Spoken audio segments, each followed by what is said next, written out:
Hello everyone, samahan niyo po ako. Magluluto tayo ng sinigang na bangus. Simpleng recipe lang po ito mga ka-grandma, pero sabaw pa lang ay ulam na. Madali lang po itong lutuin mga ka-grandma. So umpisaan na natin ang pagluluto. Nagpakulo na po ako ng tubig. And then lalagay po natin ng sibuyas at kamatis.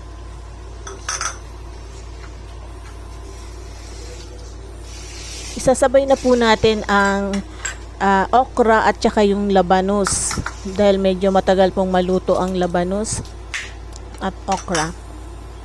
So tatakpan po natin, hayaan natin kumulo ng saglit lang po. And then kapag po kumulo na, ilagay naman po natin yung isda.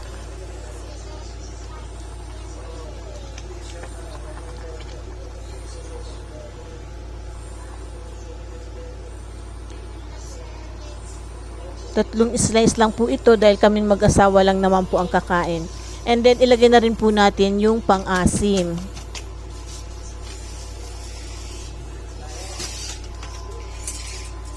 Kung meron po kayong fresh na sampalok or kalamansi, mas maganda po yun. Wala po kasi akong nabiling sampalok, fresh na sampalok. Tsaka kalamansi, hindi po ako nakabili, nakalimutan ko. Kaya po, ito na lang pong pangsigang ang ating ilalagay.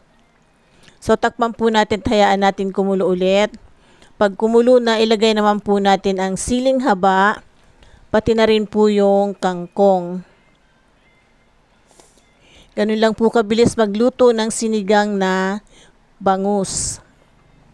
So, sana po nagustuhan nyo ang video na to. At kung nagustuhan nyo po, huwag kalimutang mag-like, share, comment, and follow. See you again on my next video.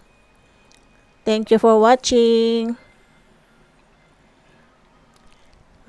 Konting minuto na lang po at luto na itong ating sinigang na bangus.